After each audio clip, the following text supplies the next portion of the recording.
Buat teman-teman eksportir pemula, biasanya masih pada bingung soal perizinan. Kalau kalian masih coba-coba, sebenarnya ada loh caranya untuk ekspor tanpa PT dan juga tanpa mengurus perizinan. Caranya adalah dengan menyewa jasa undername. Nah, di video kali ini saya akan membahas apa itu jasa undername, bagaimana cara ekspor dengan menggunakan undername, dan kira-kira berapa kisaran biayanya. Sebenarnya apa sih jasa undername itu? Sewa undername adalah kegiatan jasa meminjamkan atau menyewakan izin ekspor-impor untuk membantu pihak-pihak yang belum memiliki izin ekspor-impor. Ini contohnya aja ya, katakanlah Anda eksportir pemula dan belum punya lisensi ekspor-impor, tapi PTB sudah punya nih lisensi untuk melakukan ekspor maupun impor. Nah, si PTB ini boleh bekerja sama dengan Anda dengan meminjamkan lisensi yang mereka miliki biar Anda bisa melakukan ekspor ataupun impor. Bedanya ya nanti di dokumen pemberitahuan ekspor impor barang atau PEB, nama Anda hanya akan muncul sebagai pemilik barang, sedangkan nama PTB akan tetap dicantumkan sebagai eksportir atau importir karena izinnya atas nama mereka. Tapi ya jadinya Anda harus bayarlah ke perusahaan undername-nya. Makanya jasa sewa undername ini menjadi solusi untuk mereka yang baru mau belajar tentang ekspor impor. By the way, biasanya undername itu bukan sekedar minjemin nama doang, tapi juga membantu urusan pengiriman. Dan kalian juga bisa tanya-tanya soal dokumen dan sebagainya. Jadinya, kalian tidak perlu khawatir barangnya tertahan di bea cukai atau bahkan dikembalikan hanya karena masalah perizinan. Jadi, gimana sih alur kegiatan ekspor kalau pakai jasa sewa undername? Yang pertama adalah membuat instruksi pengiriman. Dengan menggunakan jasa sewa undername, perorangan ataupun perusahaan yang ingin melakukan kegiatan ekspor hanya perlu menyiapkan dokumen seperti invoice, packing list, booking notice atau bukti pemesanan kapal, dan juga legalitas seperti NIB dan NPWP. Apabila barang yang diekspor terkena larangan pembatasan, biasanya undername bisa membantu menyiapkan dokumen perizinannya.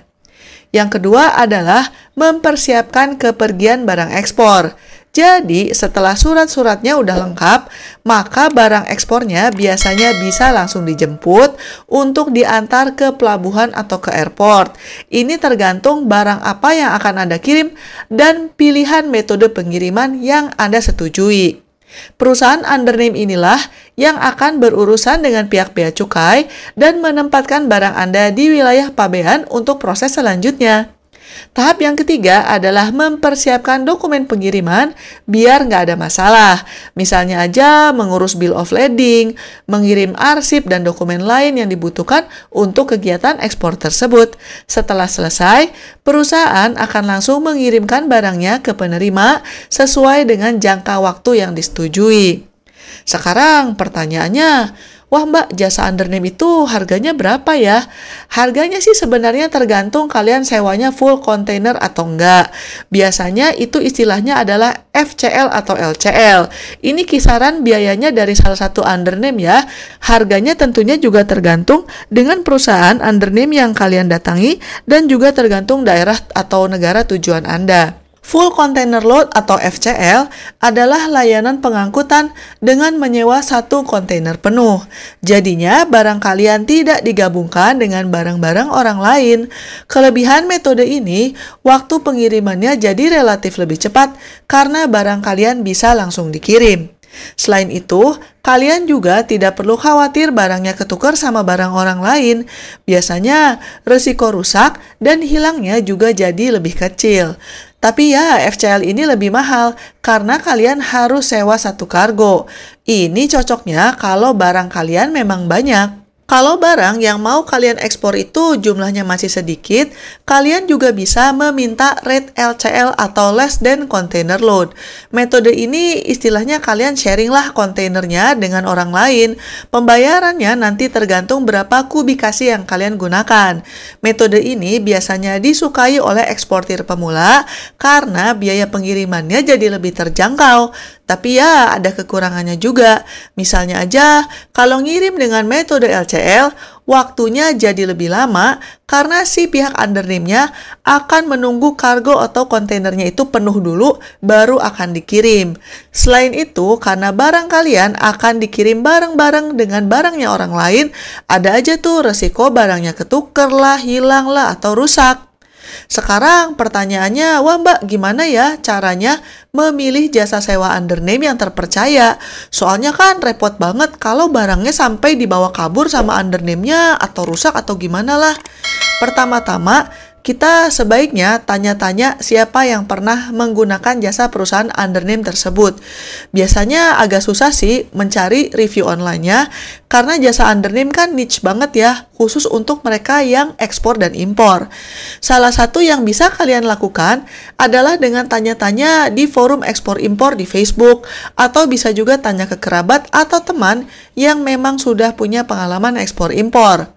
Biasanya perusahaan undername yang sudah berdiri belasan bahkan puluhan tahun lebih punya kredibilitas dibandingkan mereka yang usahanya baru buka 1 atau 2 tahun. Selanjutnya, selain tanya-tanya, saran saya sebaiknya cek juga legalitas perusahaan undername tersebut di Dirjen Bea Cukai. Ini penting banget untuk memastikan bahwa mereka memang memiliki lisensi yang dibutuhkan dan perizinannya masih aktif. Kalau enggak, bisa-bisa barang Anda ditahan di pabean karena dianggap mau menyelundupkan barang. By the way, pemeriksaan legalitas ini sebaiknya Anda lakukan sebelum membayar apapun. Soalnya ya hari gini khawatirnya Anda ketemu sama tukang tipu lah ya. Jadi memang harus berhati-hati. Tips selanjutnya adalah ketika menggunakan jasa undername, jadikanlah kesempatan tersebut untuk Anda belajar juga. Pastikan nih, Anda memperhatikan dokumen apa saja sih yang disertakan ketika ekspor. Kelengkapan dokumen untuk ekspor impor itu penting banget sih, karena kalau ada yang kurang lengkap, biasanya prosesnya jadi lebih lama lagi karena pihak pabean terkenal cukup ketat.